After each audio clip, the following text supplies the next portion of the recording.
Good morning po mga kababayan. Nais ko pong bigyan ng maigsing komentaryo at reaksyon ang kasalukuyang nangyayari ngayon sa Kingdom of Jesus Christ sa Davao City. Sa kaharian ni Pastor Borloloy Kibuloy. Yan po. So, nagsimula pong pasukin ng kapulisan ang KOJC compound kanina pong 5 in the morning. Yan po. At this is my first time to watch tong SMNI po na to. Dahil hindi po ako nanunod dito dahil alam kong puro fake news.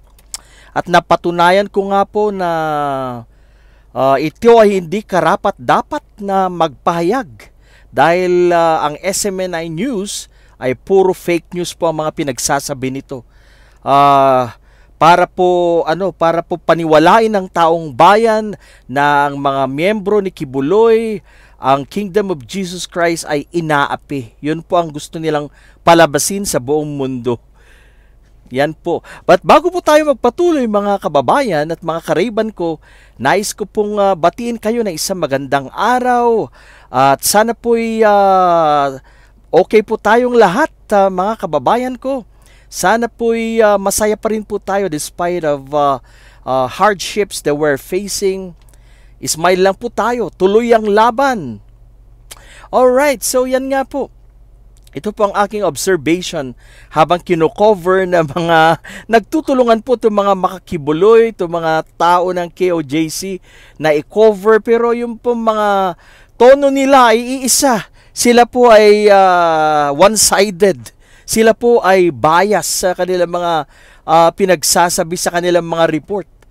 So yan, pinapalabas po nila na masama, na illegal ang mga ginagawa ng pulis, na hinaharas ang kanilang mga tauhan. Yan po ang napakaliwanag dyan. Kaya totoo nga, dapat lang na masuspinde, ma-revoke ang lisensya ng SMNI na to dahil hindi po sila nagkahayag ng katotohanan, kundi mga fake news and disinformation.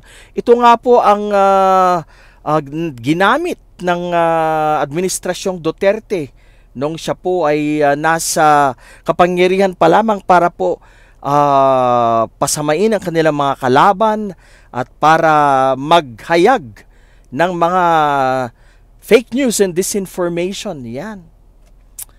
So yun po, nakita natin, pinakita nila at para po sa akin, nakikita ko pong meron pa ring resistance ang mga blinded or blind followers ni Kibuloy. Yan, maliwanag po. Meron pa ring resistance. Umabot nga po ng, according to report, ng 2,000 po na kapulisan o 2,000 pulis ang nag-serve po ng warrant of arrest kay Pastor Borloloy, ang puganting pastor na hanggang ngayon ay patuloy pa rin sa pagtatago. First and foremost, mga kababayan, hindi tama na protektahan natin ang isang taong merong atraso sa batas. Yan po ay maliwanag. Alam naman po natin ang napaka-basic po ang 10 kautusan ng Diyos. At alam kong may nilalabag ito sa kautusan ng Diyos, sa batas ng tao, tong taong pinaghahanap na to. Pero bakit ang kanya mga followers ay pinagtatanggol? Bakit po nila dinedepensahan ang isang taong masama? Hindi po ba? Ito ay hindi tama na condone, ipagtanggol mo ang isang tao na may kasalanan. May kasalanan sa Diyos, may kasalanan sa batas. Hindi tama to. Ito ay masasabing isang kulto dahil ang pinaglalaban nila ay isang leader, na kanilang leader, isang pugante na may nagawang kasalanan. Merong na-violate sa ating batas. Hindi lang sa batas ng Diyos, kundi sa batas ng tao. Napaka-basic po yan. Kaya I am so disappointed. I am so frustrated sa mga taong ito na andun pa rin sa operasyon ng ating kapulisan. Andun pa rin na sila'y humaharang. Andun po sila na nakikialam. At maliwanag po dyan, they're trying to protect their poon, their idol. They're trying to protect Pastor Borloloy. Dahil yan nga po, sila po'y nabulag. Sila po'y napaniwala, unfortunately. And that is so sad. Kaya mga kababayan, tama lang po si General Torre na ipatupad. Hindi po siyang may kagustuhan dahil meron po tayong court order na hulihin para magpaliwanag sa korte itong pastor na to. Dahil maraming mga reklamo sa kanya. Sana na may wag nating i-cover up. Sana na may wag nating panigan ng isang taong may mga akusasyon. Hayaan natin siyang magpaliwanag sa korte. Pero ang tingin po natin dito, kung talagang wala siyang kasalanan, dapat lumantad siya. Yan po ang sinasabi niya noon. Ayaw kong magpasailalim sa iyo, Risa Hontiveros. Yan ang sinasabi niya.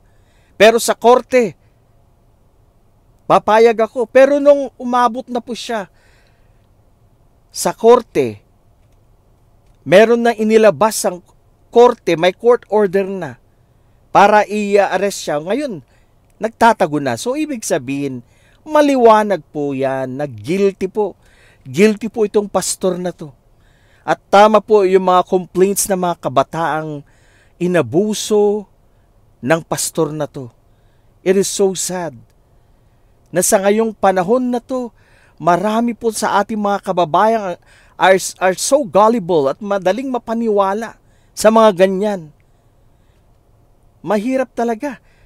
Ang dami na ngayon, mga taong pwede po sila makapagpatayo ng sarili ng mga grupo, mga organisasyon, religious organization, at ang mga tao naman ay madaling mauto, madaling maloko. At yung bilang po ng kapulisan na sabihin na nating pumasok sa KOJC, it doesn't matter kung 1,000, 50 o 2,000, well, meron pong threat. Alam po natin yan na merong private armies ang Kibuloy na to. Kaya dapat lang na magsiguro. Dapat lang na para sigurado. Dahil mahirap na. Yan po sinasabi nila na bakit ang dami-daming mga kapulisan, iisa lang naman ang kanilang hinuhuli. Well, alam naman po natin ang kanilang mga membro ay mga blind followers na posible or madaling maging agresibo. At isa pa dyan, ang dami po nilang nakaharang doon. Kaya dapat lang na maraming mga pulis ang dapat pumasok para din sa kanilang security. Dahil ang mga tao na to napapabalitang meron silang private armies, tong KOJC group na to. Kaya mga kaibigan, ang tingin ko po dito, walang na-violate ang ating kapulisan.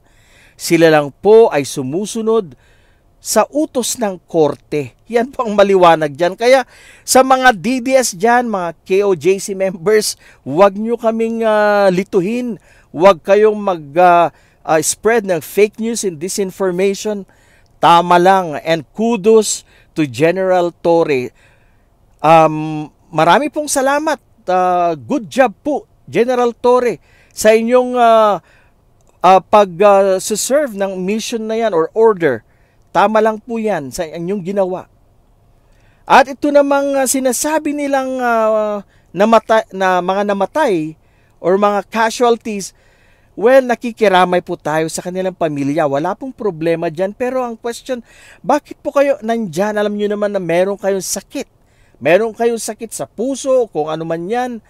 Bakit kayo nakikihalubilo dyan? It is not your business. ito ay business, may misyon ang pulis, at alam naman po natin that anything could happen. Bakit nandyan kayo kung alam nyong unstable ang inyong health? Yan. Kaya, ang mga tao po na mga to ay mga pakialamero, they're trying to protect, yan nga, alleged na rapists, alleged na may mga kaso, napakarami. Name it. Ang dami pong kaso nito. At hindi lang dito sa Pilipinas, even outside, even sa US. Kaya, mga members ng KOJC, tumigil na kayo sa inyong mga pinaggagawa dahil yan ay hindi tama, yan ay hindi naaayon sa batas, you are obstructing justice. Maliwanag yan. That is obstruction of justice. Imbis na mahuli ang hinahanap, nandiyan kayo naghaharang, nakikialam, hindi tama yan. At mga kaibigan, ang natatawa lang po ako, ito po ang napansin ko, ang kanila pong mga defenders ay yung mga vloggers. Coach Oli, Boss Dada, ano ba yung mga yan? Mga vloggers na yan. Alam ko mga kasamahan yan ni Bayad Bay eh. Mga kababayan, ito po ay hindi tama. Ang pakikialam ng mga tao ni Kibuloy, pero po sa panig po ng kapulisan, I think it's a job well done. Tama lang na iserve ang order ng court para aristuhin ang taong pinaghahanap ng batas. Yan ay walang iba kundi si Pastor Apollo Kibuloy. So mga kaibigan, marami pong salamat sa iyong pagsubaybay at panunod sa aking video. Ito po ay maiksing reaction lang. Ikaw naman, Pastor Kibuloy, kung meron kang pagmamahal sa iyong mga miyembro, dapat sumuko ka na para hindi sila masaktan, hindi sila apektado. Kung talagang ikaw ay may pagmamahal sa iyong mga miyembro, ikaw mismo ang dapat sumuko. Intended? Alright mga kababayan, hanggang dito lang po muna. Magandang umaga sa inyong lahat. Maraming salamat.